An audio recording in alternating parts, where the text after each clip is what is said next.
I don't like my name. Give my son his own name. That's what I did. But not only that, my son's whole name is Jasani Daryl Ray Daniel. Is your son's whole name not in that name? Jasani Daryl Ray Daniel. He's not Daryl. Oh, my house is getting foreclosure. Because when my son died, it don't matter. Ms. Lang and her son Jimmy are desperate to find out if baby Janelle is theirs because her mother, Ms. Brown, slept with Jimmy and his childhood best friend around the same time. Although Ms. Brown and her mother are confident the baby's Mr. Lang's, she doesn't understand the fuss because they haven't even bothered to see the child in months. Why are you so certain this child isn't your son's? Miss Brown slept with my son's best friend from the sandbox best friend, or Mr. Dixon's. Oh, really? Is that true? No, Ms. that's Brown? not true, Your Honor. Ms. Brown says she and Mr. Lang were off and on for 2 years because he was cheating on her every day with not 1 or 2, but about 50 to 100 girls. And you know what makes it worse? He was doing it at his mother's house and she would lie and cover for him all the time. This is my son. Okay, I don't knock you for that. Your mother lied for you, girlfriend. No, I don't have no reason to. You were together doing his cheating. Were you sleeping with anybody else? No. As well? Not that we know of, Your Honor. And it's none of your Everything on business. the list. This Are is you my in the son. bed with him? Uh-oh, it seems like the mothers are about to rip each other apart now. And Ms. Lang was very involved in the relationship when her son and Ms. Brown were together. She was always nosing around, and you know what they say, 2's company, 3's a crowd. Middle of the relationship. No, I stayed out of the relationship when they was going back and forth on because But she was always they, in it. I was She hoping was that always they in would it. work it out. Thing over there, thing over there. No, that's Listen,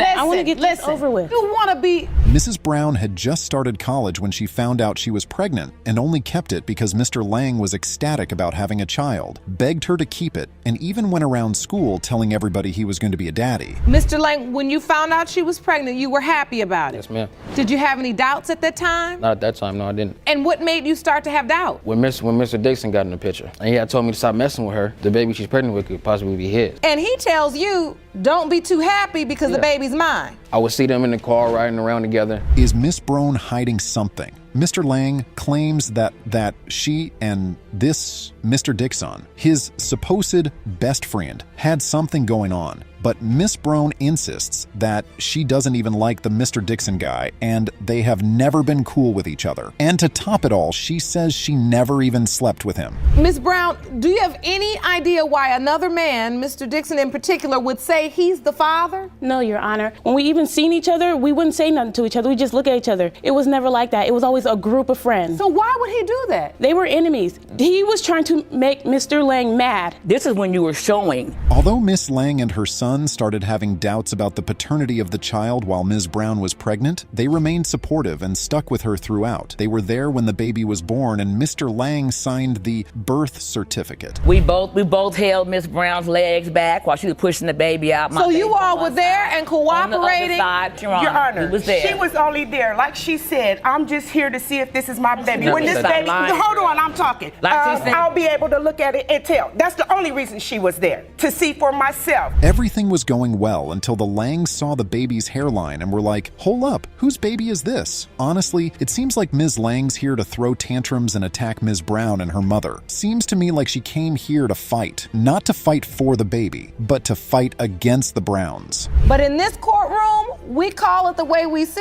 it. It should be about you two. But I hate to break it to you, baby. Every time we be on Facebook arguing anything, his mom would get on Facebook on her post. Arguing with you wasn't kids grown to put on the your job to get Facebook. y'all act. Yes. But that was then. Why? I have 2 jobs now. The evidence presented shows that Mr. Lang has many Facebook posts saying baby Janelle looks so much like him, and no one can tell him otherwise. Mister, can you stop contradicting yourself already? We don't know what to think anymore. For the Facebook people, just something they It was people that... So you were addressing claims that the baby didn't look like you. And then on another post you say, yeah, that's my baby. So you're saying, no, this baby does look like me. But you also telling me in this courtroom that you had doubts. Yes. And so even when you had a doubt deep down inside, you were defending. It gets even funnier. While Mr. Lang was posting all that cute stuff on Facebook, he wasn't even taking care of the baby or going to see her. He was just bluffing online, and in real life, he wasn't acting like the baby's daddy. And this is pissing the Browns off. I want to come to you because I want to hear your side of this. Okay. Are you on Facebook with the kids arguing? So you did it? Yeah, I did it. When they first got started together, she always thought I was saying things to him against her, but I wasn't. I was always for her. Why are you doing this? Why are you talking to her? Aren't you with Janelle? Ms. Lang claims she used to love Ms. Brown until she started doubting Janelle's paternity, hence why she's being so antagonistic in the courtroom. And from what we've gathered so far, we guess it's all right to say the Langs are double-tongued. Or are they? And you got the doubt from the kitchen conversation. Right. About her sleeping with the best friend. Right. Then you got angry and you decided you didn't care for her. Not as much as I did at first, but I offered to pay for a DNA test when all this mess was coming up, Mr. Langs. But when I confronted her, she said she never said it. The results are finally in, and now it's time to finally answer the big question. Who is baby Janelle's dad, Mr. Lang or his best friend? This is one of the craziest cases we have ever seen on paternity court, and the result is what makes it even crazier. Let's find out. Mr. Lang, you are not the father. Are you serious? I swear that's a lie. The DNA doesn't lie. Sweetie. The DNA doesn't lie. Oh no. Ms. Page had no idea her deceased son's alleged baby mama existed until after his death. Ms. Lusk claims that her 3-year-old daughter, Symari, is Ms. Page's granddaughter, but Ms. Page is standing in for her late son, saying while he was alive, he was in a committed relationship with somebody else, so the baby can't be his. Describe to the court how difficult this situation has been for you and your daughter. It's been more than extremely difficult being pregnant at 16, having to still go through school. These past 4 years, everything has been on me and my mother. And I feel it's completely unfair because he has a whole other side. She has a whole other side to her family. My daughter is beautiful, and you missed out on 4 years, almost 4 years of my child's life. Ms. Lusk gets emotional because Ms. Page was a single mom who raised her late son all by herself. Shouldn't she feel her pain? Shouldn't she get involved in Symari's life so she gets a better life than the late Desmond Page did? I guess Ms. Page doesn't think so. You were a single parent as well. You were a single parent. You raised Desmond by yourself. You raised Desmond by yourself. Yes. Was now pregnant by yourself. I have 2 jobs. Let's get I to have order. 2 jobs. Going back to college in August. You're absolutely correct. You're absolutely correct. Anybody, because you've been there. Ms. Page has an insurance policy worth $50,000 on her deceased son and believes the Lusks are out for her money, and that's why they popped out of the blue with a child. But the Lusks say they didn't even know about the money or about this committed relationship he was in. And I never heard of Miss Lusk. And Never. that Your was not son true. was in a committed relationship. And the Who crazy is thing Miss is, the last time we were intimate, you knocked on the door, you interrupted us. It was a normal time scheduled routine that I would actually come over there because we had times that I would come over to see him because he only stayed a few blocks from my school. It gets really interesting because Ms. Lusk went ahead to put Desmond's last name, Page, on the birth certificate without getting permission from his mother. Was that a good move? Is she allowed to do that? We guess the girl has zero doubts her daughter belongs to Desmond. We don't need your permission. It was permission when I laid down and was intimate with him. It's not been That's proven. permission. It's not been proven. But it will be totally Right. correct. I don't have to be, and you're not either. You wasn't in the room, Ms. I'm Page. his mother. No, you're not. Yes, ma'am. You're Absolutely. a wannabe. What I'm not understanding is it seems like you all have had consistent contact with one another. Desmond's baby mama and mama aren't having it. Apparently, despite all her show-off, Ms. Page ran into baby Janelle at a birthday party. And you know what she did? She took pictures with the baby and posted them on Facebook. Why would she do that if she's sure the baby isn't her son's? I don't This want is my Symari first time around seeing you, Miss Anderson. The feeling is mutual. Okay? Because we don't Listen, want you around. but listen, Desmond, this will not be the last time you all see one another. And that's why I don't know why we carrying on up in here today like this. Beautiful, beautiful I'm little girl. definitely the grandmother. This is my child.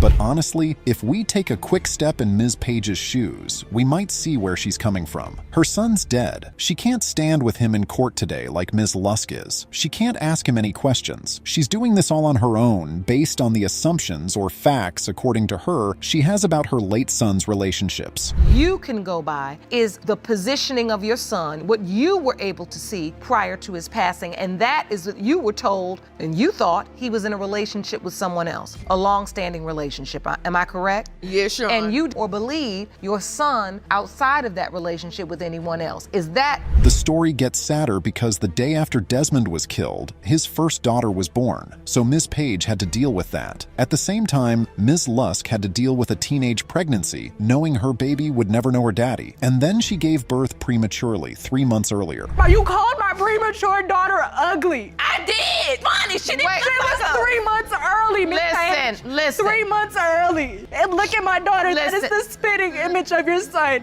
Miss Page, Miss Yes, Your Page, Honor. if in fact your late son's biological daughter. We'll have to commend Ms. Page for her honesty. Yes, getting another grandbaby into the picture, especially one you've denied for 4 years, is going to be a load of drama. But is she really going to leave the girl because it seems the major problem here is Ms. Page and Ms. Lusk do not like each other? Do you want to have a relationship? And you say, I don't know because I don't know if I can take the drama. If that is your truth, I accept that. But what I will not accept, operating as if this drama, because it doesn't. And that's all I want. Let's get the truth. Jerome, these results were prepared by DNA Diagnostics. Well, they'll have to figure it out eventually, because the results and here's what it says. What do you think this DNA test will tell us? Well, whatever it is, the results will shock you. Hang on to your seats because this is about to be a really wild ride. The probability of relatedness between Miss Page and Symari Page is 99.96%.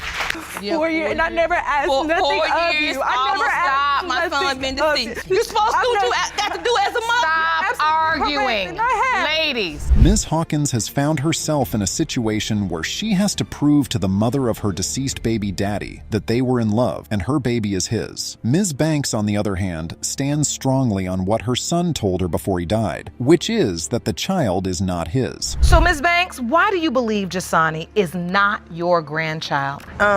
Because, Your Honor, I don't believe that Jasani is my grandson, and I'm here to prove it today for the simple fact that Jada and my son had a very rocky relationship. Me and my son were really, really close. In Ms. Hawkins's version, Daryl was happy to have the kid. In Ms. Banks's version, Daryl was doubtful about it because Ms. Hawkins was with another man when she found out she was pregnant. Now, whose version is correct, or can both be? I mean, a man can be happy and still have doubts. I was not living with another man. I was staying with my cousin. I was in a relationship with another man. And when I found out I was pregnant, the other man said, if you decide to keep the baby, let's end the relationship. That's how I ended back up with Daryl. Thank you. So you came back to my son because another man didn't want you? Because I wanted my baby, and Daryl wanted my baby too. This case gets spicier because Daryl died a day after he and Ms. Hawkins got back together. Coincidence, maybe? This could as well be a murder case because we've got our eyebrows up now and a whole bunch of questions for Ms. Hawkins. She feels like How I'm the painful reason this her is. son is dead. That's how she feels. You're really the reason your son is dead. I'm not the reason he's dead. Listen, ladies. You're the reason. If And he- you know that. You know that. Ladies. Come on. Girl, Do let me it. tell Do you it. something. If he Miss wasn't with your ladies. trashy self, Let's get some order. Let's get some order, ladies. Here's issue number 2. Ms. Banks says that Ms. Hawkins should have honored Daryl by naming the baby after him. But Daryl specifically asked Ms. Hawkins not to name the baby because he didn't like the name. I don't like my name. Give my son his own name. But not only that, my son's whole name is Jasani Daryl Ray Daniel. Is your son's whole name not in that name?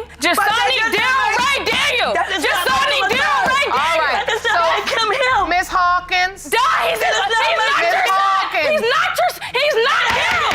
He's not your Let's get some order, ladies. The two moms are going through a lot right now, both of them grieving. One her son, the other her baby daddy. Apart from that, there's also bad blood between them, and that explains why they're acting like they want to rip each other apart. But can you blame any of them? calling me on the phone talking about, oh, my house is getting foreclosure. Because you got me. when my son died, It I stopped don't working. matter. It But I don't bet you matter. I got And it I'm back. taking care of my son. I'm taking care of Daryl's son. Ladies, Miss Hawkins, It's very emotional. Miss Hawkins, Miss Hawkins, Miss Hawkins, turn around and look at me. Look at me. Look at me. Ms. Banks isn't the bad guy she seems to look like. She had reached out to Miss Hawkins after her son died and had acted like a loving grandma would, asking her to move closer to her family so they could form a relationship. I bought Jada a one-way ticket. Yes, it was a one-way ticket because you were supposed to be coming. I get to the airport with balloons in my hand, excited because this is all that I have left of my son that was tragically murdered. I'm standing in the airport like an idiot. This one's nowhere around. Why didn't Ms. Hawkins accept the invite? Well, because she didn't know the woman. Ms. Banks had been calling her and sometimes threatening her. She wasn't going to jump on a plane to go meet some aggrieved baby daddy mama she didn't know from Adam. She's acting nervous and scared. I have 7 kids. I mean, you've had 7 children. You do know how vulnerable you feel when you're pregnant. Do you understand how she maybe got nervous and just did not want to be in a new environment? She should have just said that. Well, yeah, but at all that mouth she got. That's a lot of pressure. I had a lot of pressure on me at that time. The next thing Miss Banks has a problem with is Miss Hawkins asking for financial support. To her, it's some sort of gold-digging technique that she will not fall for. How dare Miss Hawkins ask her for her late son's social security number? Well, we don't know Ms. Banks. Maybe it's because he is the father of her child. By law, if a mother goes down to welfare and file for welfare and get on assistance, the father automatically goes on child support. I explained to them that Daryl passed away. They said, give us his social, we're gonna run it anyway and find his death certificate. Where could you get that social at? Where you got it from? Okay, but wait, so then when I called her and got it and they ran it, they said, okay, yes, he passed away. Inasmuch as Ms. Banks claims the baby's not her grandchild, it looks like deep down she believes he is. When he was a couple of months old, she sent him some clothes and Daryl's ashes. Would she do that if she thinks the baby has nothing to do with her son? Because in the beginning, once Daryl passed away, this was the last thing that I had. This is the only thing that I have of him. But I'm so sick of you. Every time you get pissed, telling me who I cannot see. So I looked it up and I found out that I have grandparents' rights and I don't have to kiss your little young behind no more. There's nothing like a mother's love, right? Maybe that's why Ms. Banks is still mourning her son. And guess what? Ms. Hawkins already has a new boyfriend, and someone has a problem with that. Already? I'm still mourning. I'm still sad. I'm still crying every day. How can you be so eager to have another man? You just keep getting more men. But Miss Banks, okay, take a breath. You say, as much as you express that you are upset with Miss Hawkins. Seems like Ms. Banks is trying to play it safe, just in case the baby turns out to be her grandkid. Who wouldn't want what's left of their late son? Who wouldn't wish that he left behind something, or in this case, someone to be remembered by? Is it your hope that you do have that legacy of your son? Yes. So you do really hope. And that's why, despite the doubt, you still sent the ashes, you sent the clothes. Yes. If I didn't like her, there was nowhere she was gonna be. Okay. She would never be at my house. The results are in. Did Daryl leave behind a legacy for his mother to hold on to? Or does the baby belong to the other man Ms. Hawkins was seeing while she and Daryl were broken up? Keep watching to find out. It has been determined by this court. The percentage of relatedness between Miss LaWinda Banks and Jasani Daniel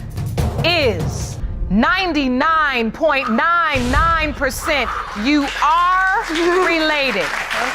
Mr. Hughes is in big trouble because his mother and his ex-girlfriend alleged baby mama Ms. Jackson hate each other. His mom, Ms. McBirth, demands a DNA test to prove the baby belongs to her son and is also suing Ms. Jackson for $1,000 for defamation of character. On the flip side, Ms. Jackson accuses Ms. McBirth of poisoning her son, convincing him he's not the father of 2-year-old Elijah. So, Ms. McBirth, why do you believe your son's not the father? This woman is trouble. She is trouble with a capital T. She, as a matter of fact, I call her the 3 T's. Trash, trouble, and trifling. That's what she is. The little boy looks nothing like my son or any member of my family at all. Ms. Jackson says she and Mr. Hughes were in a relationship for over a year and she was with nobody else during that time. But everything she says sounds like a lie to Ms. McBirth and her daughter, Ms. Terrell. Was he the only person you were intimate with during that time? Yes, ma'am. Now she knows she lying. She lying. Yes, ma'am. This DNA right here has been in our life. She's never was a girlfriend. You are a vampire. You are just a fly-by-night. We didn't know anything about you. He's been in a relationship for 10 years. So Mr. Hughes has. 10 years. In 10 years. Babies. He's been by in a relationship another for 2 woman, years, and for 10 those years. are my grandchildren. Where's Mr. Hughes in all of these? It kind of looks like his mom's the one concerned about the paternity of Elijah. Is he on Ms. Jackson's side or his mom's? It also sounds like his mom's more involved in the lives of the other kids than he is. I seen him at the doctor's office where I was taking his real children to the doctor, and it was a newborn, and I walked past them, and I kind of glanced over there, and I seen this little white baby. I knew it wasn't mine, and I ain't had nothing else to say or do about it since then.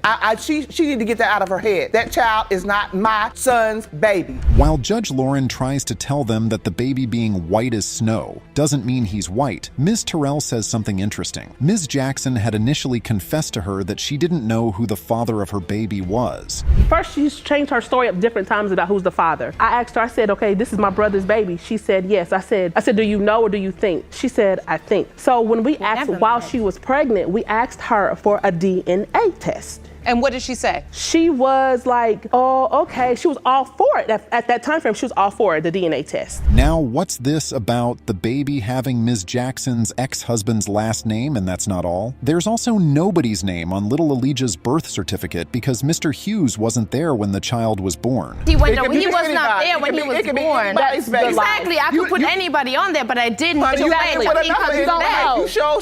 he gets back, that way he can be on the birth certificate. So I was waiting for him. I want to understand this. Was he there when you had the baby? No. It was another guy, that's why. There was nobody else there but my mom and my sister. The case has gotten very personal now. Ms. Terrell and her mother have drifted from the case and are now attacking Ms. Jackson, slut-shaming her and whatnot. You must be curious to know why they hate her so, and why they're bringing up stuff that doesn't particularly relate to the case. But you know what? Ms. McBirth fires shots at her son too. She's a liar because you just had a wild sex party that got shut down by the police station last week. Nah, Yes, it is. It is true because why is your neighbors complaining about the sex that goes on in your household? There was no sex going on. Ladies, let's get some order. Miss McBirth, I have to ask you, you're very tough on Miss Jackson. You would not believe one huge fact Ms. McBirth failed to mention. Mr. Hughes' father is white. When he finally speaks, he admits to the court that he's biracial, and that's why he gave Ms. Jackson the benefit of the doubt and treats Elijah like his son. And going in and out of her house. My father's a brown-haired, blue-eyed dude, so.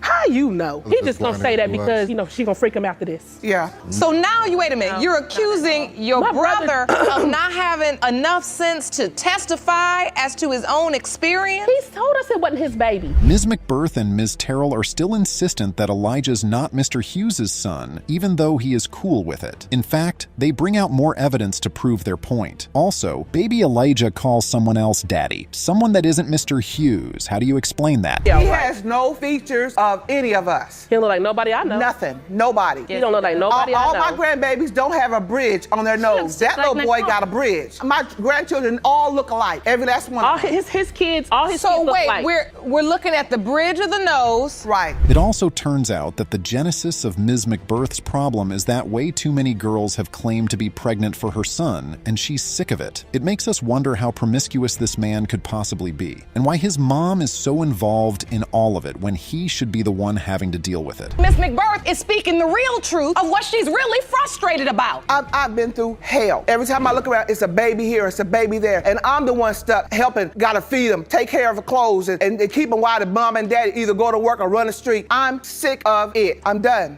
So do you understand what your mother is saying, Mr. Hughes? Yes, ma'am. Ms. McBirth and Ms. Terrell clearly don't want Elijah in their family, but only the results can say if it's possible to keep him away or not. Will the DNA test results let them keep this baby away or not? Well, there is only one way to find out. Mr. Hughes, you are Elijah's father.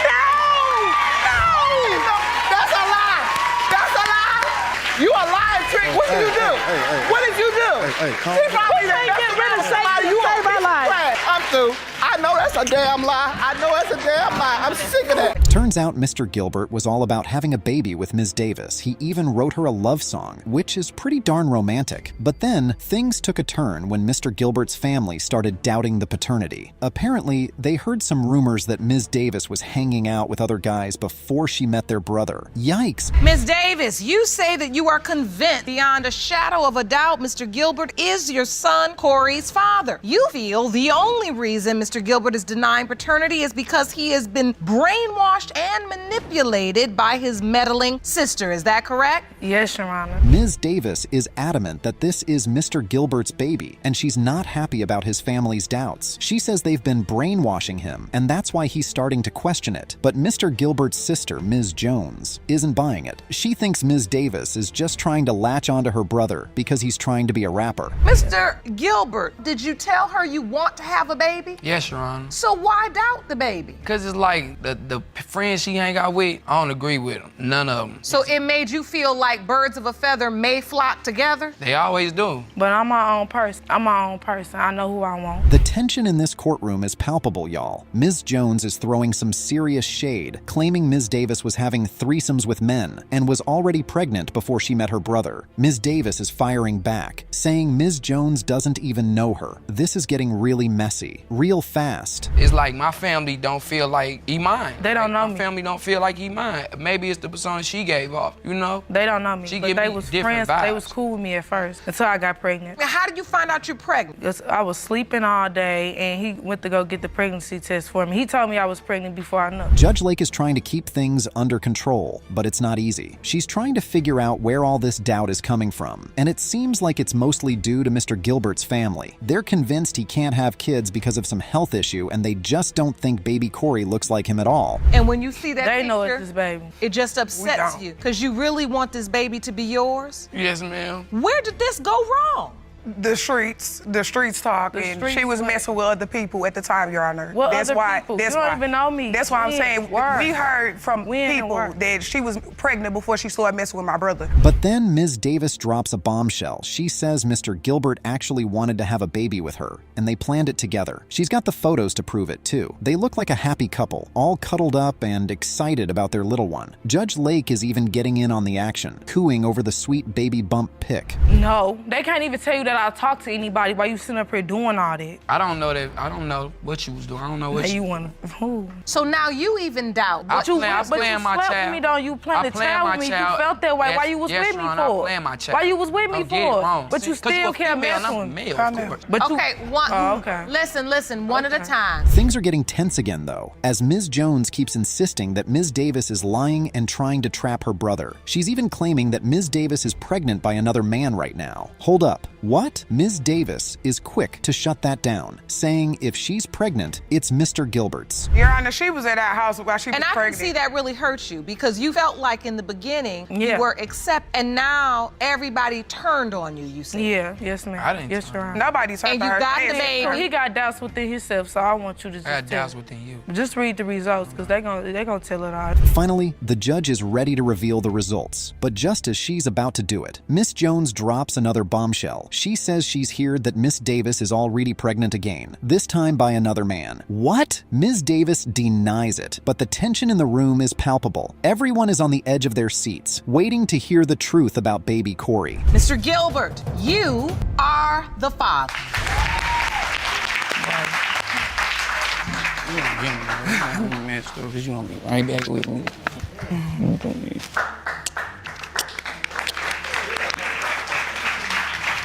We've got a classic case of paternity drama with a mom who can't seem to keep her story straight. Mr. Barron and his wife showed up, claiming that Miss Bradshaw has been making him pay child support for a kid that might not even be his. Turns out, Miss Bradshaw has been telling her son, Ian, that a dead guy was his dad this whole time. Can you believe that? Good day, Mr. Barron. You are here today along with your wife. You claim that Ms. Bradshaw has been claiming you are her son, Ian's father, for more than 25 years and has financially drained you by forcing you to pay support for a child you believe isn't yours. Yes, Your Honor. Now, Mrs. Barron is convinced that her husband can't even have kids, so there's no way Ian is his. But Miss Bradshaw is insisting that Mr. Barron is the dad, even though she's been telling everyone else a different story. The judge is trying to make sense of all this, but these two ladies are going at it like cats and dogs. How could you be with him for 25 years when my son is 25? So, I've been with him for explain to me. 25 years. No, I've you been married didn't. with him for 13 years. I don't even think he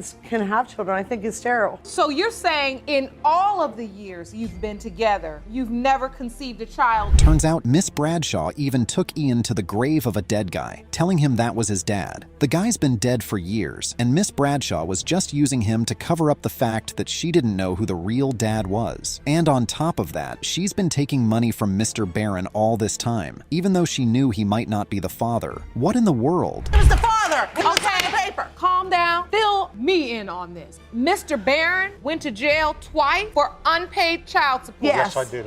Explain yourself. Okay. I took him for child support, and when we went in and had the hearing. Now, Mr. Barron is saying he's hoping he's the dad, even though he's had his doubts all along. He's been paying child support for over 20 years, and he's even been to jail a couple of times for not keeping up with the payments, but the whole time he's been wondering if Ian is really his son. And I regret it, and I told my son that I was wrong, but I didn't want to share my son. I did not want my son around them. That's I did. life. I seen him twice all his life. This is the lady I married, and this is the lady I want to be when you came over to my with. house in '96 and seen the son. Yeah, the only time that when we split Big up, son. then you loved him again. Straight up. The judge is trying to get to the bottom of all this, but these two ladies are just going back and forth, throwing accusations left and right. Miss Bradshaw is admitting that she lied to her son, but she's saying she did it because she was ashamed of Mr. Barron. And now she's even got a new boyfriend, who happens to be Mr. Barron's cousin. It's a family affair, folks. Child support.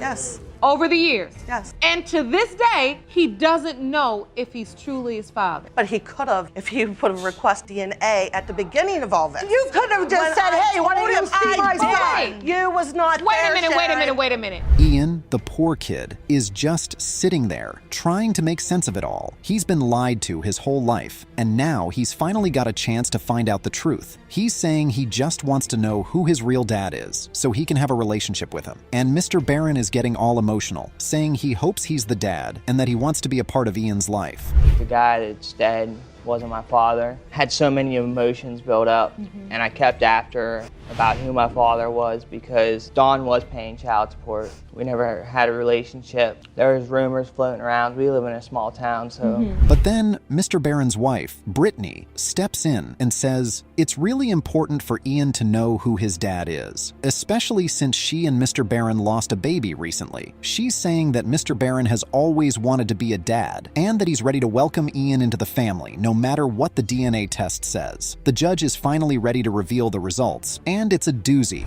Mr. Barron, you are not the father. You okay, Mr. Scott? Just confused again. I don't know where to go from here.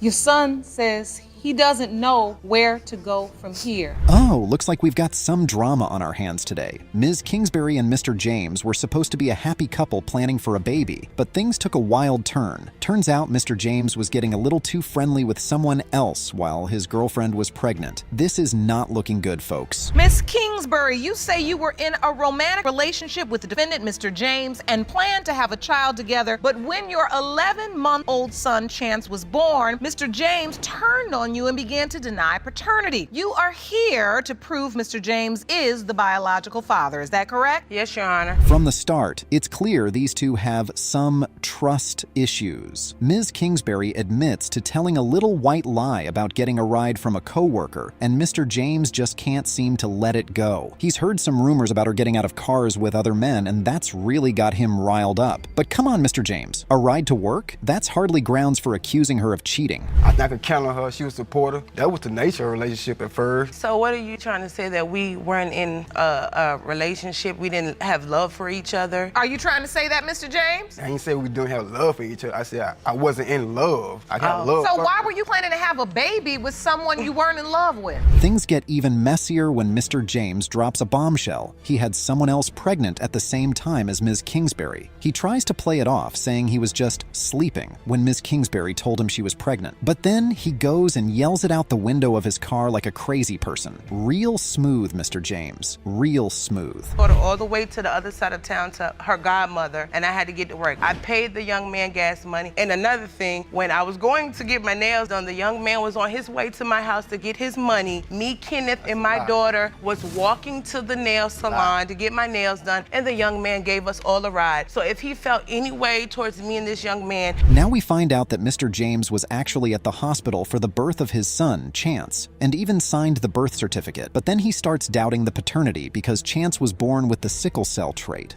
Sounds like someone needs to brush up on their biology knowledge. If you lie, that could also lead to different, like, session or whatever, different sequence of your life that you can do those type of things. So now, Ms. Kingsbury, he's saying that now you've started a pattern of lying. Is that true? No, I told him one lie. Okay. Enter the expert, Dr. Sherney, who lays it all out for us. Turns out, if one parent has the sickle cell trait, the baby can inherit it too. But Mr. James is convinced he and his family don't have it, except he's never actually been tested, and neither has his family. Oops, looks like he jumped the gun on that one. Home now with somebody. Let me explain something to you. About that time, me she and told my me she was co-worker live in the same neighborhood. We both walk to work. He just so happened to be walking the same time. Yes, this is my co-worker. We're gonna walk and have a conversation. He turned off. But she never told me Kenneth that went though. to his house, and I kept walking home. Tell me that. So wait, Mr. James, listen. The judge makes it clear that Mr. James's doubts about the paternity don't hold up, and it's time to reveal the results. The suspense is killing us. What will the DNA test say? Is Mr. James really the father of little Chance, or is there another twist in store? Mr. James. Yes, Your Honor. You are the father. That's your beautiful little boy. How do you feel? It feels good to know for sure? Yes, ma'am. I'm sorry. You don't have to apologize. What are you feeling in this moment, Miss Kingsbury? I'm just thinking about everything I went through. Mr. Calhoun came in, claiming that Ms. Prout was trying to trick him into believing he was the father of her baby, Amaya. But Ms. Prout insisted that Mr. Calhoun was definitely the dad. Turns out these two had a situationship going on. They were hooking up, but Mr. Calhoun didn't want anything serious. Mr. Calhoun, you say the defendant tried to trick you into believing you are her daughter Amaya's biological father. But after uncovering evidence that she slept with other men, you are positive the DNA will prove you are not. Is that correct? Yes, Your Honor. Mr. Calhoun said he tried to cut things off with Ms. Prout, but she just kept coming around and they kept having unprotected sex. Ms. Prout admitted that she was cool with the casual arrangement, even though Mr. Calhoun made it clear he didn't want a relationship. Wow, these two really had some communication issues. All right, so you didn't really cut her off. Thanks. That part. It was like situationship. It really wasn't a relationship. It was just cute.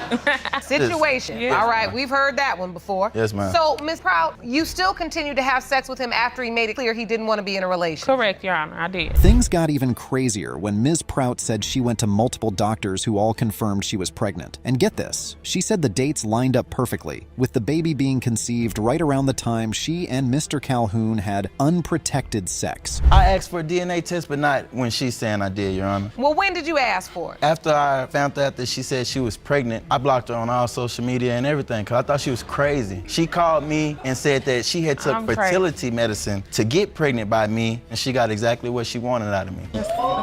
Mr. Calhoun, on the other hand, said he had reason to believe Ms. Prout was sleeping with other guys during that time. Ooh, the plot thickens. Ms. Prout denied that, but Mr. Calhoun's friends apparently told him a different story about Ms. Prout claiming to have a baby by another guy before. Yikes, this is getting messy. You were intimate with Mr. Calhoun twice. Unprotected, and the yellow indicates the window of conception. So as you can see, the day you said you had sex with Mr. Calhoun falls directly in the window of conception. Yes, Your Honor. Then the judge brought in a surprise witness, Ms. Prout's godsister, Demetria Dawson. Demetria claimed that before Ms. Prout even met Mr. Calhoun, she was already pregnant from sleeping with another guy. She said Ms. Prout's mood changes were a dead giveaway. At the end of the day, he really denied my baby because he on child support. Period. Point.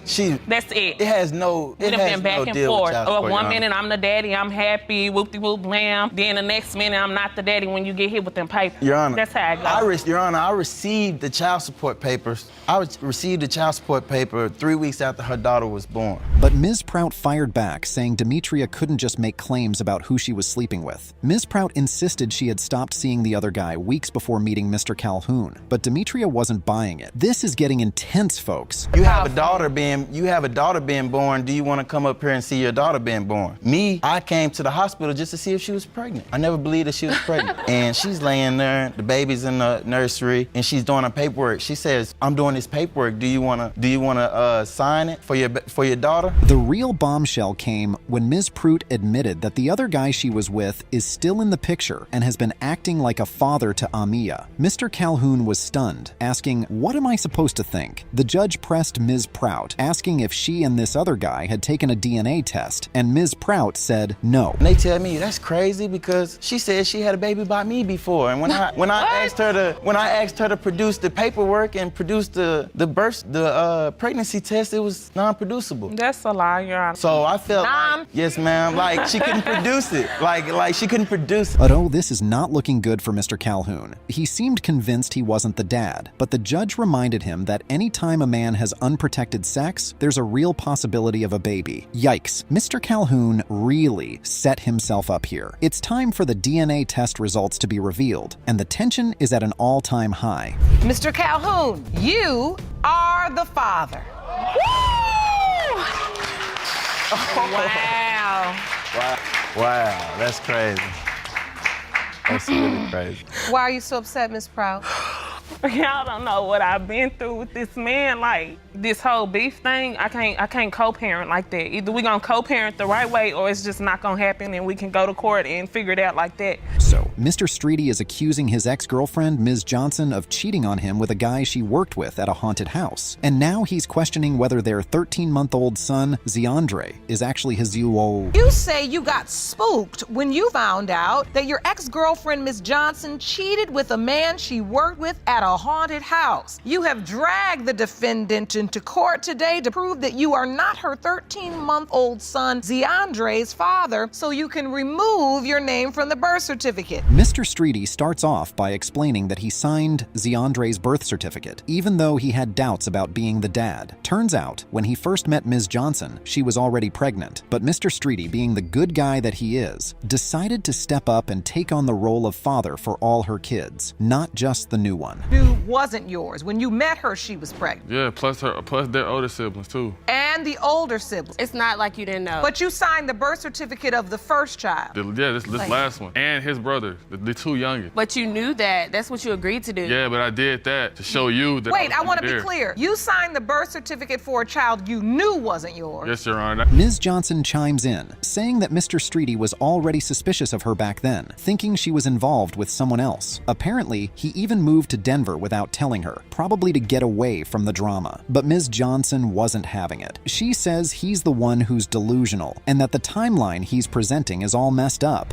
Someone else, because he was receiving phone calls, and he was like very suspicious about it, and I didn't pay attention to him. Your Honor, I moved to Denver. She knew that I was moving out there, so that way me and her try to move out there. That was the game plan after he Oh, okay, so you told her, I'm gonna go to Denver first and get things set up, and then you gonna come as well. Yeah. No, you didn't. But you did move to Denver. Mr. Streety pulls out his trusty exhibit, trying to prove that Ms. Johnson was cheating on him with this other guy from the haunted house. He claims he saw them together at a gas station, and then later driving around in the same car. Ms. Johnson tries to argue that the timeline doesn't add up, but Mr. Streety ain't buying it. Later, I'm playing soccer with my two younger cousins in my uncle's front yard. Guess who come bending around the corner? Her and the same nut that I saw earlier at the gas station. This time he's driving. Whoa, okay, if he's driving. And that's the car below, driving with other man. That's the same other man. Same person. Same guy. This is around the time when I discovered that she's pregnant. The judge tries to get to the bottom of this, asking Ms. Johnson about her relationship with the other guy. Turns turns out she did admit to sleeping with him a couple of times, but only after she and Mr. Streety had already broken up. She says the guy basically disappeared after that, never even meeting little Zeandre. Was born. It's like, wow, you didn't tell me any of this. I didn't know none of this. You didn't owe me an explanation for anything. Listen, and as bad as that is, that didn't land us here in paternity court. No, it didn't. From what the exhibit says, the haunted house did. Mr. Streety is still convinced that Zeandre isn't his, and he's bringing up all sorts of reasons why, from the baby's lighter skin tone to the fact that he took his name off the water bill. He's really grasping at straws here, folks. The judge tries to explain that a child's appearance doesn't always match the parents, but Mr. Streety ain't having it. Somebody different, yes or no? That's where you're delusional. Yes or no? I wasn't even with anybody. I was at home with my kids, making sure they ate, making sure they bathed, and they were clothed. Who you driving my uncle's house with? Who was that in was the car? the guy in October. That's the same guy.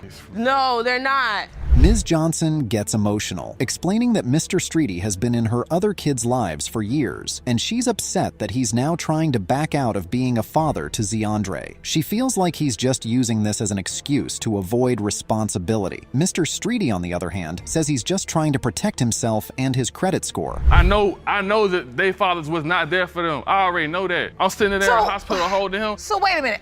This is what I want to understand. How do we go from this picture of you in the hospital to Zeandre is now 13 months old, and you're saying you don't believe he's your biological son? The reason why I have my doubts. Finally, it's time for the big reveal, the paternity test results. The judge reads them out, and, well, let's just say everyone in the courtroom is in for a surprise. Mr. Streety, you are the father. I told you.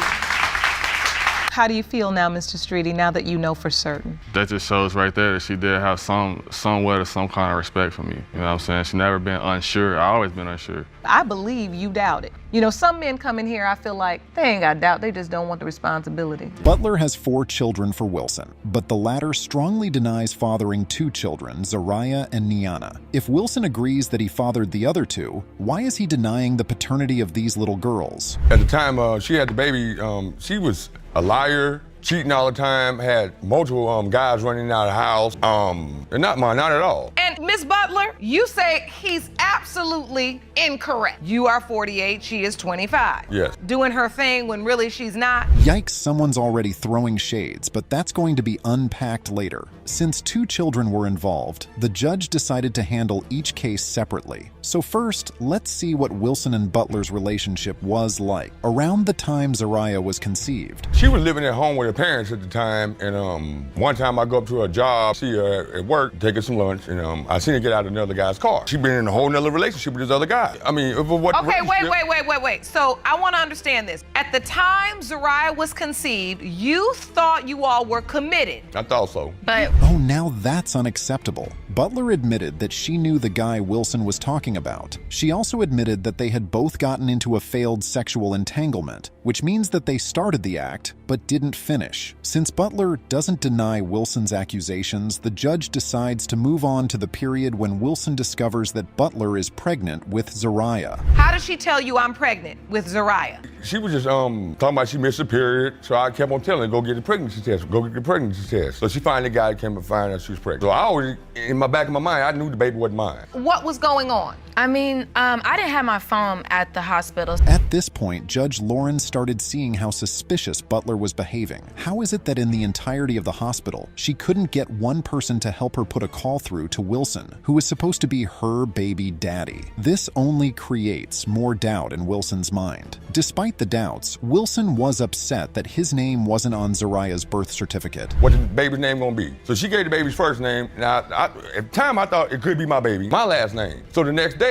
I go to the hospital because they took the baby to another hospital. Come back here, go back there. The lady gave us our paperwork. It's back Butler. So I asked her, I'm like, how's the baby because Butler? You've been denying the baby. That's what is going on with Butler, and how is she even finding this funny? After having 4 children, it really can't be that this woman believes that one has to be sexually intimate with a person so many times to get pregnant. Even the judge was baffled by this thought. That it's not about the quantity, right? Right.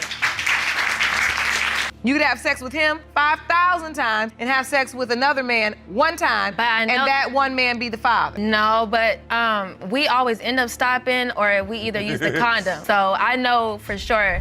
Meanwhile, Wilson hopes that Zariah turns out to be his. So this has been a lot, and the judge decided it was time for the result, at least for Zariah's first. Mr. Wilson, you are not the father. Told you. Are not? Yeah, she said it. I'm not the daddy. Oh my gosh, that's crazy. That's not crazy. Zariah? Yeah, she's not my baby. One child down, one more to go. Knowing how Zariah's results turned out, Judge Lauren asks Butler to come clean because there would be no reason to go through another whole back and forth drama if Nyiona isn't Wilson's. Here's what she had to say. One of the children, you really didn't know if Zariah was his, but Nyiona, you're pretty confident about? Yes, I am. Nyana's definitely yours. You said that about the other one. We just heard that same testimony, didn't we, Jerome? Just heard But I did thought both of the kids was yours, like. With that, the judge begins another round of questioning. This time, the question concerns the nature of Butler's and Wilson's relationship during the period Nyiona was conceived. Let's see how that goes, shall we? We were living in an apartment, so I would come over periodically, but everybody in the apartment, everybody running out the house, and I called a guy over there one time, I knocked on the door, she trying to hide a dude in the bathroom.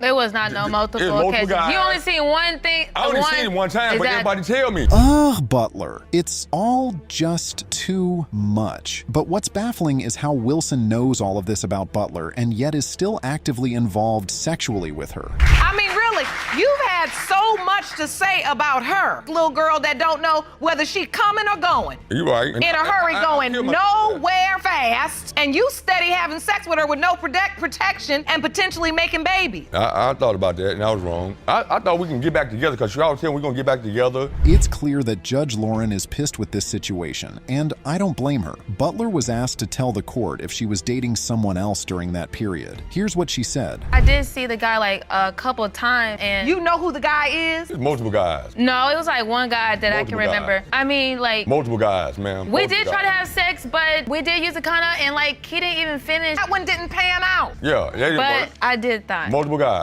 It appears that Wilson caught Butler with the guy in question. According to him, she tried to hide him in the bathroom. There is just too much going on between these two. Anyway, the results are in, and the judge wants to know one last time if Butler knows of another potential father. Miss Butler, what if Mr. Wilson is not? You said that the first time. Okay, but I know for a fact she is yours, so that can't be. Have you thought about what if he's not? No. I know for a fact she's definitely his. Yeah, that about Zariah. But she is yours. Okay. Well, that had to be said. Moving on, let's see what the results say. Mr. Wilson, you are the father. All this blessings both of you all got, I know you struggling. And what I've learned now? Despite having admitted the mistakes she made in the past, Liddell is being persecuted by her 3 daughters, Lisa, Jasmine, and Jamie Williams. They claim that her promiscuous ways are the reason they are trying to uncover their paternity mystery. Why are the Williams sisters so much against their mother? Let's hear from Lisa first. I was always, because, being the baby, I'm the youngest. And I felt like ever since I was born, I've been lied to. And you always felt left out. Tell me about the paternity issues. It was this man who was supposedly had been my father, and we were all wanting. Okay, there are already separate POVs about that. Liddell claims that her daughters are manipulators and liars, just like her. That aside, there has yet to be a clear story about where the paternity issue stems from. We're going to find out about that now. Family members would say, no, he's not your father. It was a rumor going around that. Who is that? Jane. The man going to appear in court today and has been tested? Yeah. All right, so how do you start getting doubt? When I was about 17 years old, me and her had an argument, and she said, that's why he's not your father. Trying to get it at a low point, knowing. Now we've heard from Jamie Williams. Let's hear from the second daughter, Jasmine Williams. What does she have to say about the paternity doubts? So when you were growing up, you were told that he was your father as well? Yes. But did you have doubts? The doubts were just based upon the way he treated you, or did you hear whispers and rumors? All of the above, and also it's a lot of her character traits that she was leading.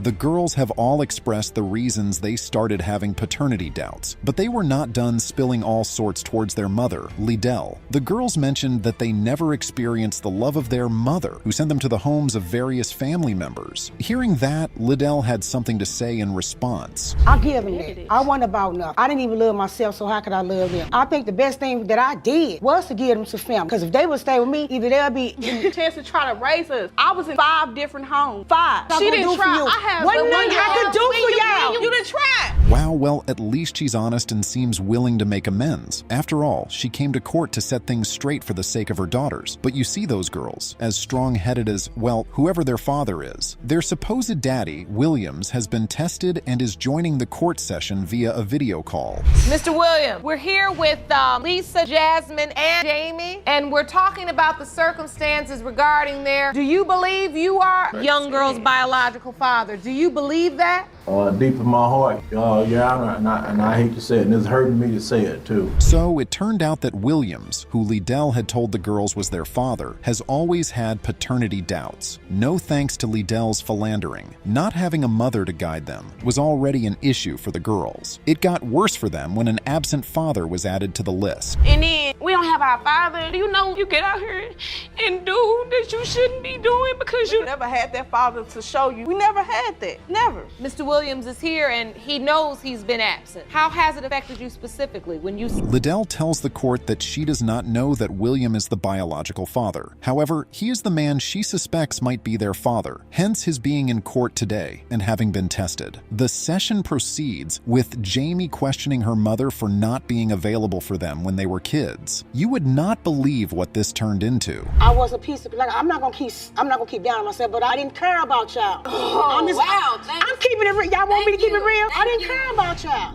Because y'all was in I sure did. I sure said that because you know what? Miss Liddell, hold on. That's right. Liddell may have thought she was only telling them things as they were, but how she said them would do the girls more harm than good. It's even more painful to see the girls being so rude to Liddell when she finally expresses her reason for talking to them in such a manner. Take a look at this. Whatever come out my mouth, like a lot of them, even if I mean it, sometimes I just don't know how. I don't know how. I don't know how. Let's get some order. Ladies, try to learn the truth and you yelling all over it. I've never seen such a level of brutality on this show before, and that's coming from daughters to their mother. As Judge Lauren said, Liddell has expressed her remorse and practically described herself as the worst person on the planet, which is enough punishment already. But the girls aren't willing to listen and have gotten too comfortable in the victim's seat. I tell people all the time, you can stay up in the comfy victim chair because it suits you well a lot of times. It gets comfortable. Ain't nothing gone right for me because I didn't have my mother. It's true. And then you sitting in this chair 20, 30, 40 years from now and you realize... Sadly, Judge Lauren's little pep talk did nothing to make the girls behave. Instead, they continued to display their nasty behavior and maintained so much hate towards their mother. There was only little the judge could do. Ultimately, she decided the best thing to do was reveal the DNA test result. Let's see what the result entails and get this over with, shall we? Mr. Williams, you are her father. Ms. Lisa Williams, Mr. Williams, you are not her father. Jamie Williams, Mr. Williams, you are not her father. Rose McCrory is at the court with her husband, claiming that the defendant's ex-husband, Bailey, fathered her 3-year-old daughter, Nevaeh. The plot twist in this case is that McCrory asked for a DNA test 2 days after the potential father passed. So, the defendant, Smith, believes that the McCrorys are doing this because of the money. That's all she wants is the money. Why do you say that? This is the proof of the survival benefits that my daughter... I'd like to see that. Will you pass that to me, Ron? Well, the thing is, I believe I have every right to the money. But Smith nor Miss Mento, they don't have anything to do. Right. Meanwhile, Mento, Bailey's daughter, claims that she once asked her father if Nevaeh was his, and he told her she wasn't. Besides believing her father, Mentor also states in the court papers that it is medically impossible for Bailey to father Nevaeh. Why did she say this? That was to do with the XY chromosome. if he had gotten someone pregnant, it could end up as a miscarriage. Wow, okay. that's what you said. You told me he cannot have kids. Will at you all. let me speak, please? Well, you're lying. The chromosome specialist Two different from where I stories. live, from in Massachusetts, where I'm from. Despite being told, Rose McCrory still maintained that Nevaeh is Bailey's. As the judge mentioned, there is a lot going on here. There is the paternity issue, the survivor's benefits issue, and now a medical condition issue, all of which will be unpacked as the session continues. You're saying there's also the survivor's benefits issue, potentially, and now there's at issue. She might not have known of the medical issue at that point when she was with him, and she called us a liar. So,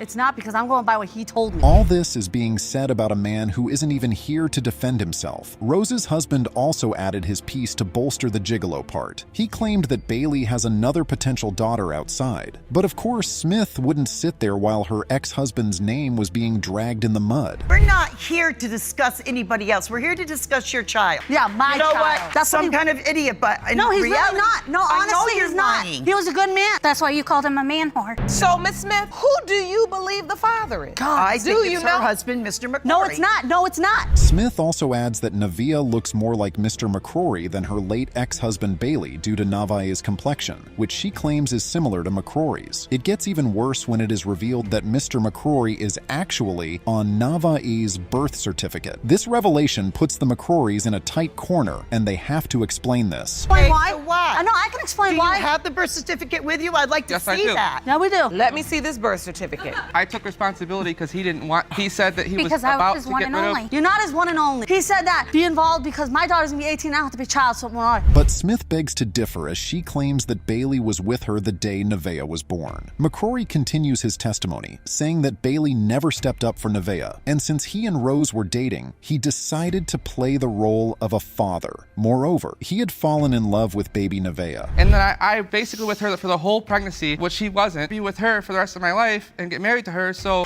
Just wanted to step up to the plate for a child born to the woman you love and you plan to spend the rest of your life with. Yes. So you is the father that you submitted some photos. Yes, Shauna. Well, neither party seems to agree with the other. This leads to another unnecessary argument between Smith and the McCrorys. The fact is that she's still in love with him and she can't, or He anybody actually else told me have that a once, child. how you were still Know in what, love with him. something? He was my true love and my only love, okay? He never even liked you. Well, I was he the must one have liked that me to sneered want at him. to sleep with me. She has done nothing but harass. We made a memorial. Okay, the McCrorys have been nasty. The couple tried to defend their actions by saying they were done in good faith, but Judge Lauren wasn't having it. And let's not pretend. Now I want to hear the testimony, but don't feed me. Listen, that does not say Boo Boo the fool. You did not put this on. But see, this is the thing. So why do that after her father passed away? We've been harassed for. Judge Lauren already had enough with these people and their social media wars. You know what that means? Result time. Mr. McCrory, you are not the father. Thank you. Told you that Nevaeh McCrory and Sierra Marie Mento are not related. Yes. Told you. Yes, told you. Now we're both even. Now the harassment can stop. Fernandez opines that his ex-fiancée Butler cheated on him with someone who he thinks fathered little Divine. It gets more dramatic when it is revealed that Fernandez called off the wedding, pawned the ring, and is now suing Butler for the amount he lost after pawning a $700 ring for $350. I get that Fernandez would call off the wedding, but pawning the ring? Why? I took the ring back and I left. The ring actually cost about $700. I was only given. Before all that, when we first got together, I already had a girlfriend. So why are we here? I didn't cheat. Okay. Why are we here right now? You did cheat, and that's exactly why I cheated. But he already had a girlfriend when we first. Okay, to get more context about why she cheated, Judge Lauren asks Butler to tell the court the exact reason she cheated. Miss Butler, why did you cheat? Right, why did you cheat? Because Miss Butler. I want to tell you. One day he come over my house, but he comes over. He say he was at the house seeing the baby. He comes to my house. That's a lie, Your Honor. And he smelled. Oh boy, Judge Lauren has seen it all. Anyway, she asks Butler to continue with her story. Let's hear what more she has to say. I call my friends so we can go out and I can have some. So eventually we end up going to the room or whatever. You know, pressure even more because they were all doing what they were doing. So you admit to cheating? I don't feel like I was cheating because he cheated on me. So it's sexual intercourse. It's cheating. Well, at least she isn't denying that she cheated, unlike somebody. Butler was engaged in extramarital affairs, no doubt. But how did Fernandez find out? Pressing it out of her. When I came home, it was just me and her there one day. I see her phone. I ain't gonna lie, I'm a big snooper. So I grabbed the phone. I paid for the phone. But look, I'm a big snooper. I grabbed the phone. I grabbed the phone. I look through it. I see her hugged up with a guy. Some Gucci man looking guy. I don't think he's black. But that's not even the shocking part of this case. It turned out that Butler is allergic to condoms. This revelation shocked everyone. You allergic to it? But I didn't know him. So you're gonna eat some food that you allergic to, but you ain't know him. You ain't know him. So wait a minute, minute, allergic Mr. to Fernandez, you're saying Miss Butler is allergic to... She's allergic to condoms, Your Honor. We never use them. I wasn't even aware of this because we never use condoms. To the latex material. To the latex material. Okay, so now... Wow. After it was settled that Butler wasn't allergic to latex, she pointed out that she had evidence of her conception period to prove her stance. Let's see what that's about. Represents the day you were intimate with the plaintiff. All right, so you were intimate with Mr. First, then we got into it. He cheated on me and did what I did. So now, you submitted this calendar to prove that you were intimate with the plaintiff on the first, pretty much that whole week. That whole week, yeah. Chile, we've seen this occur a lot of times. Instead of coming out clean to say that the paternity is between two men, they only pin it on one person. It gets worse when Fernandez states that Butler has once told him that Divine isn't his. Now this, the judge wanted to unpack. Let me get to that. What did she say? She say, when the baby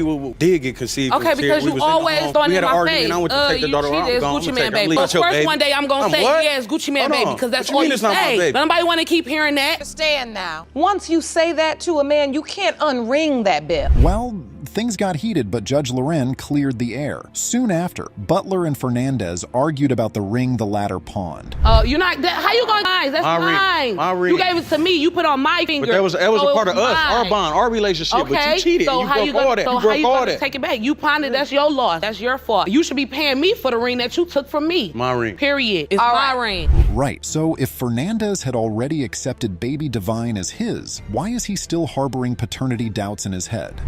She was just beautiful to me. Still is, and I love her. I do love her. Because she's your baby. She look all right. That's common sense. She did when she first came. In and out your life, so you doing the same thing. My dad did the same thing to me. I had my other son. Now, this has become a terrible mess. The only thing that can help set things straight is to get the DNA test results. Let's find out what these results say for Divine's sake and that of the other little boy. Mr. Fernandez, you are her father. Told you.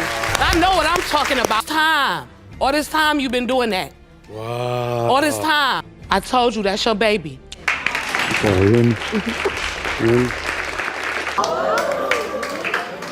Love you, baby. You hear me?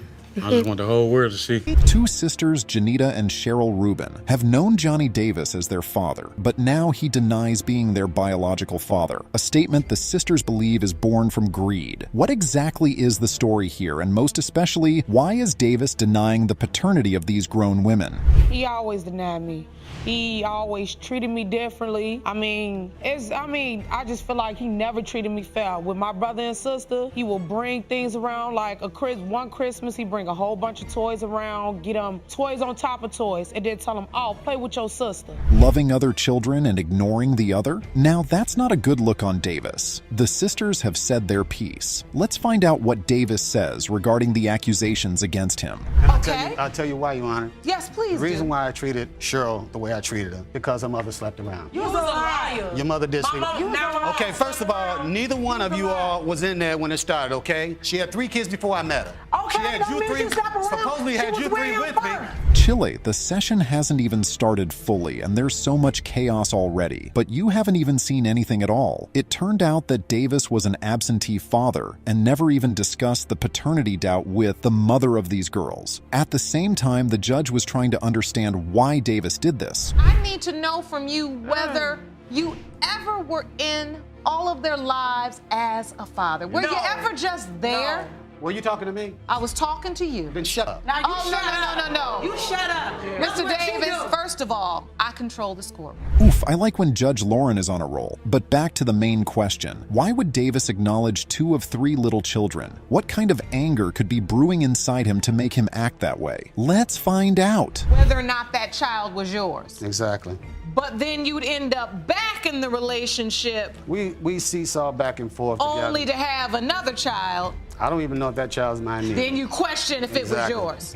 Right. After my first child, like I said, when I met her, and she had 3 kids before I met her. It hurts so much to watch your siblings be cared for while the only thing you ever get is constant disappointment. But there's one thing the judge still doesn't understand, and neither do I. Davis talked about him and the girl's mother sleeping around throughout their relationship. So why exactly did he single out Cheryl when the other kids could, as a matter of fact, also not be his? So much difference when it comes to Miss Rubin. Cheryl, why so much difference when it comes to her? As I explained to you before, Anna, I had my doubts because their mother slept around, not only on me, but before me.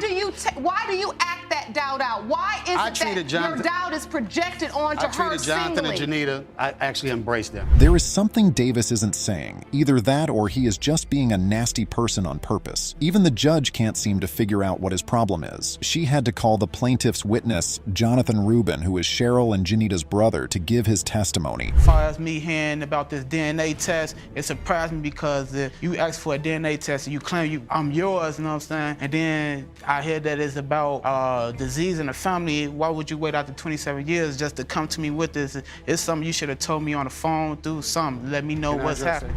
That's new. What exactly does Jonathan mean by this revelation? Davis wants to shed more light on it, so let's hear him out. Here's what I mean by the disease in the family. I want my kids, if they are my kids, I want them to be protected. But I at least want them to know exactly what could be coming their way, okay? I lost my father to prostate cancer. I lost my mother to sepsis. So there are various illnesses in your family, and you are concerned. I'm concerned for my kids because, like I said, my daddy died of prostate cancer. Now, that's the problem. Davis is not bothered by any illness history. He is concerned about how being a dad has affected his pockets, especially now that he owes so much child support. Even Judge Lauren caught on after she saw his enormous debt. Is this whole issue with you and the DNA test and wanting to know whether or not you're really their father, is this really about the illnesses, or is this about this huge child support debt? It is both. It is both. Regardless of what they want to say, and neither one outweighs the other. Moving on, while Davis treats Cheryl unfairly, his wife showers her with love and, according to Cheryl, also tells Davis to quit his mean actions towards the poor girl. But that is not the issue here. At this point, we need to know if Davis is Cheryl's biological father so this charade in court can end. The point of it is they take it. I've been married to Johnny 22 years. Never an income tax check has came into our house. It goes to y'all. I don't know where. I filed with my husband, with my 3 children that I have. They took it. 1 cleared, 2 more to go. I'm really curious about Cheryl's result, and I'm sure you are too. So let's find out. But first, Janita's. As it relates to Miss Janita Rubin, it has been determined by this court, Mr. Davis, you are the father. So this can be a laughing matter maybe to you, but in the case of Cheryl Rubin, this court has determined that you are her father. You already knew that. It's quite difficult to accept the paternity of a child whom you think was conceived before you met their mother. This is the situation between Burns and Jarquin, whereby the former strongly believes that the latter was pregnant before they got intimate and only wants to trap him. Burns' words, not mine. Mr. Burns, you state Ms. Jarquin was already pregnant when you met her, and that is the reason she slept with you on the first day you met, because she wanted to trap you. So, Ms. Jarquin, you say Mr. Burns has done nothing for Marvin? That is correct, Your Honor. Yikes, Burns already started on the wrong foot. It looks like he just wants to Netflix and chill and not take responsibility for whatever it results in. At this point, Miss Jarquin's brother swooped into protective brother mode, and the judge had no choice but to allow him on the podium. What is your testimony, sir? What are you saying? I'm saying that I've been with my sister 24/7. I was there since she met him. And ever since they got together and I found out that she was pregnant pregnant, she said it in front of him. So he been knew she was pregnant because he moved in with us. But yet I seen her taking care of him. She will buy things for him all the time. Whoa, Diaz seemed quite pissed even since Marvin was born. Diaz has been the father figure in the baby's life and supports his sister whichever way he can. He has sacrificed a lot, things Diaz wishes Burns could have done as a responsible father. And I found the money and I got her car. And because of that, yes, I lost my truck, but it was a good sacrifice because at least she has something for my nephew. So I don't mind taking a taxi every day as long as I know she's doing okay. So that's sacrifices that I wish he would do, but he doesn't want to do it. Well, you know what? I told him, worry about it. You got me. I'm happy to do it. Interesting. Jarquin added that when she and Burns were first intimate, they never used protection, which Burns acknowledged. So if he knows this, why is Burns strongly denying the paternity of little Marvin? And we had sex that night, you know. All right, July 6th. You know, and everything was cool. You know, she invited me to stay. You know, I stayed, and a couple weeks later, on the 27th, she tells me that she's pregnant 3 weeks. My first thought was, dang, that was quick. You know, she must have already been pregnant. Okay, Jarquin needs to answer some questions now. How is it possible that someone she met 10 weeks prior is responsible for a 12-week-old pregnancy? Something is not adding up. However, Burns has simplified it for us by informing the court of another possible baby daddy, Jarquin's boyfriend. And plus, she had a boyfriend when I first met her. So when you first met her, she had a boyfriend. Yeah. So when you count back the 12 weeks from September 14th, 12 weeks and 6 days is pretty much 13 weeks. Right.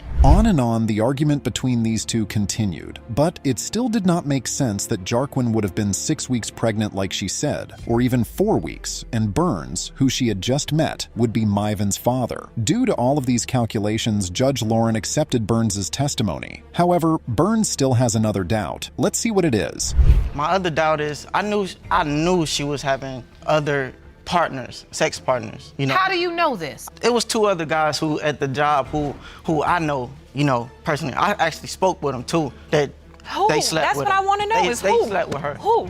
They told you this? Yes. Things are getting hotter in the courtroom. Jarquin reveals several pictures that Burns took of himself and Marvin, proving that Burns knows that he is Marvin's dad. In his defense, Burns claimed that he only took those pictures so that he could confirm if Marvin had any resemblance to him. I was taking pictures so I can confirm. Why? That's not your son. I was taking pictures so I could see if he looks like me for myself, because everybody else says that, you know, okay, he looks like me, but to me, you know, he doesn't. So far, Burns has made very strong defenses. The judge has had enough, so she invites Miss Nobles, Burns' current girlfriend and the mother of his children, to the podium for her testimony. Let's see what she has to say. What testimony do you have to add to this? Apparently she has doubts as well, because when we talked about 2 or 3 weeks ago, we met in person, and she said, if it is his, I just want to take full custody. I want to put him on child support. I don't want him to have anything to do with the baby. Well, this is getting tearing, especially with the back and forth. Jarquin expresses her frustration, explaining everything she has gone through to ensure her son and 3 other kids are all provided for. Here is a tape she submitted to the court regarding that. Things have been really, really hard for me financially. It hurts me to know that I'm coming home to face reality, basically. His father's out there doing what he does, and I'm over here wondering, how am I gonna get diapers? How am I gonna be able to afford the milk? Am I gonna be able to get him what he needs? It is a whole lot to take care of a child single-handedly. Thankfully, the results of the DNA test are in. If Burns turns out to be Marvin's father, then Jarquin can get the proper child support her child deserves. Let's find out what these results read, shall we? Mr. Burns, you are the father.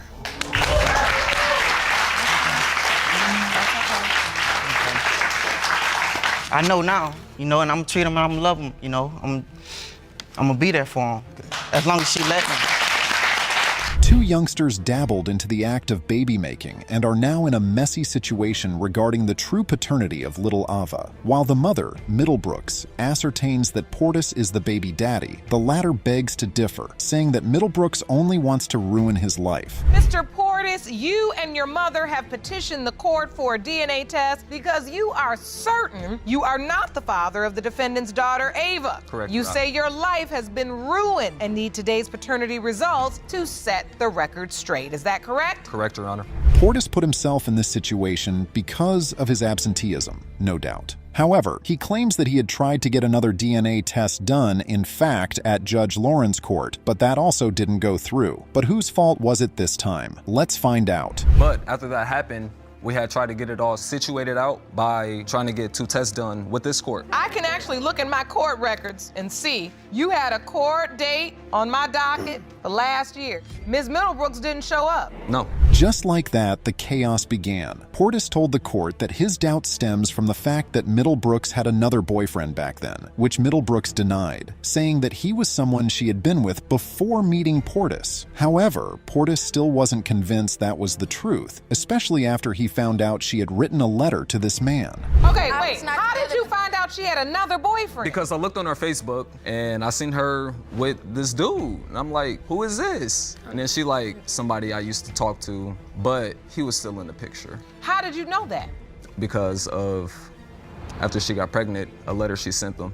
We'll slowly get to the bottom of this situation, especially after the involvement of an actual grown-up, Middlebrooks' aunt. She explains to the court how she learned about Middlebrooks' pregnancy. Here, listen to what she has to say. Your Honor, I took her to the hospital. She found out she was like a month pregnant. The other guy that they talking about, a letter did go out to him and she told him that she was pregnant and he's not the father. We didn't know anything about this guy here. We only knew about the other guy at the time. Well, that was unnecessary, but again, we're dealing with youngins here, so it's expected. Portis claims that while Middlebrooks did inform him about her pregnancy, he had doubts about being the father from the get-go. So, because of this doubt, Portis was never involved in things like doctor's appointments and was never present the day Ava was born. He had the opportunity to, but he wanted nothing to do with her. Did you go to doctor's appointments? No. He had nothing to do with the pregnancy. She wasn't communicating with my family at all. She wasn't talking to us or nothing like that. Every time she would talk to us, she would be disrespectful. Or any of that. She was not even talking to my son. That's the only time she would talk to us. Just when I thought things were getting clearer, the X popped up, and there is now another unnecessary chaos. Middlebrooks' disrespect toward Trent, Portis' mother, is becoming too much. So, the judge had to step in and address this behavior. Your son wanted nothing to do with me or the pregnancy. And all that. You do not know. You're not your son. I'm not communicating with you. I'm communicating with your son. I'm his mom, though. You're not being truthful. Ms. Middlebrooks. Disrespectful. I realize that you may not agree with Miss Trent, but you have to understand that when you are dealing with someone who's your elder, The judge asks Portis to tell the court why he never attended any of the doctor's appointments and wasn't there during the child's birth. What he had to say about that was quite shocking. Take a look at this. why didn't you go to any doctor's appointments? Why weren't you there at the birth? Why? Her ex that she was dealing with had contacted me on Facebook. And what did he say? Now I'm starting to understand what's happening here.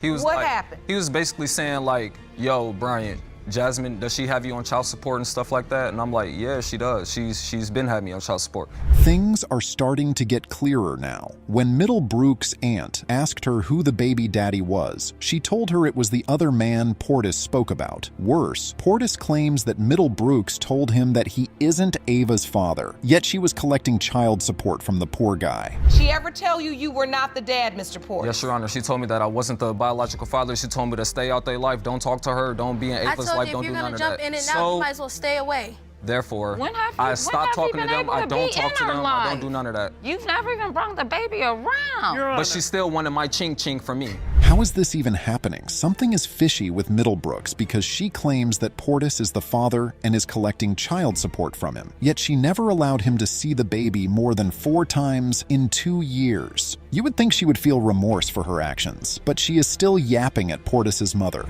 With all of this drama, there's still a very real possibility you're Ava's father. Yes. And if you're not, you may not be able to get yourself off child support because you may have waited too long. That is the court's decision. Anyway, all parties involved need clarity on whether Portis is Ava's father. That said, the next thing on the agenda is to reveal the DNA result. Let's see how that goes. Mr. Portis, you are the father. You are Ava's father. Thank you, Your Honor. That is your beautiful little girl. Appreciate it. What do you feel, Miss Middlebrooks? Can you tell me? Brown is at the court to prove he is the father of the defendant's daughter, Jira. Paternity had never been an issue for a couple of years, as Brown had always known Jira to be his little girl. However, the defendant, Miss Lever, claims Jira is not his. Why does Brown strongly believe that Jira is his? Mr. Brown, you say you have always believed you were the biological father of the defendant's daughter, Jira Lever. You have loved her and taken care of her, but now the defendant is denying you are Jira's dad. You are hoping today's results prove your case. Is that correct? Yes, Your Honor. Meanwhile, Brown tells the court that wasn't always the case. He states that at the beginning, the question of paternity was non-existent, even though several people told him that he may not be responsible for Lever's pregnancy. He never had to doubt her because, according to him, he and Lever were always together on the days that he was home. There was no doubt in my mind that Jira was my daughter. She mentioned that I had been away, okay? But I do environmental work. And so I'm gone maybe 3 to 4 weeks, and then I'm home for a week. But during the time that I'm home, Miss Lever and I were inseparable. You know, we did everything together. So that's where her doubt stems from. Lever buttresses her testimony by giving a breakdown of what she thinks was her conception period. Here, take a look. Okay, so during the time that Jira was conceived, I was dealing with a family crisis. Also, my ex was also dealing with the same crisis. And so during that time, we bonded and we kind of rekindled things, and that's the time in which Jira was conceived. Things are about to get messy here, but let's move forward. Brown tells the court what transpired on the 4th of July, a day Lever vividly remembers. However, she is still adamant that Jira is not Brown's daughter. And you remember that specifically? Yes, ma'am, she does too. And Miss Lever? Yes, ma'am. You say, but Miss Lever says she was having sex with her ex inside the hospital. In July? When I conceived, yes. Anyway, Brown reinforces that he was never away the entirety of July 2011, debunking Lever's assertion. He claims he was around initially and only left for a few days between mid-July and the end of July. Yet, again, Lever disagrees with him. Any part of that time in July were you away? I mean, maybe after, because like I said, I go to work and then I come home for like maybe 7 days, maybe 10 days, and then I'm back off. So during the time that I was there, we were intimate maybe the whole time I was there. But of course, maybe the middle of July or towards the end of July. Lever admitted to telling Brown's family that Jira had their surname. According to her, she only said so because the plaintiff called Jira a Brown, so she just rolled with it. Lever calls Brown a manipulator and accuses him of all sorts of things. But despite all of this, both parties never broke up, which is confusing. In fact, they have another child together. Miss Lever, and Jira is your ex's biological child. You all did not break up. You have a second child who's in question.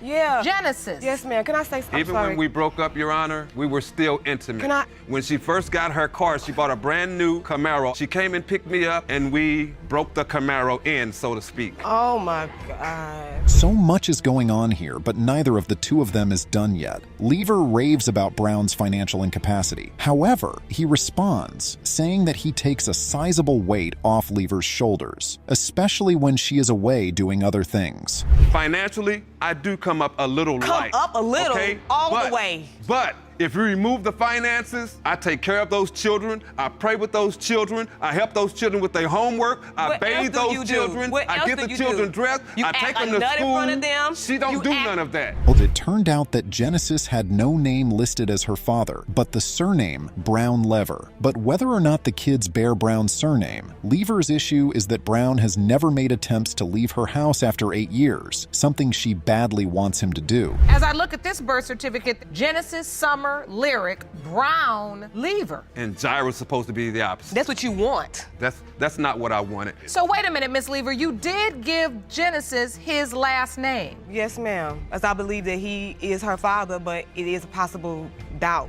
Whew, that was a lot. These two have so much that they either need to work on together or go their separate ways forever. This chaos should not happen before the kids, or it'll affect them negatively, just like Judge Lauren said. I can't solve all of your relationship issues in this hearing.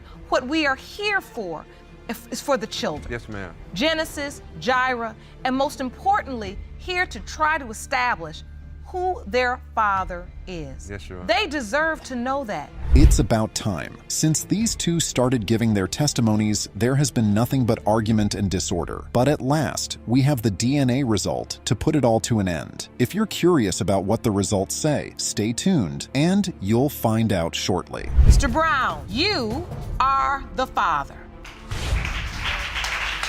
That's your little girl. Now, with respect to Jira, Ms. Lever, you say he is not the biological father. Mr. Brown, you say you are. The results.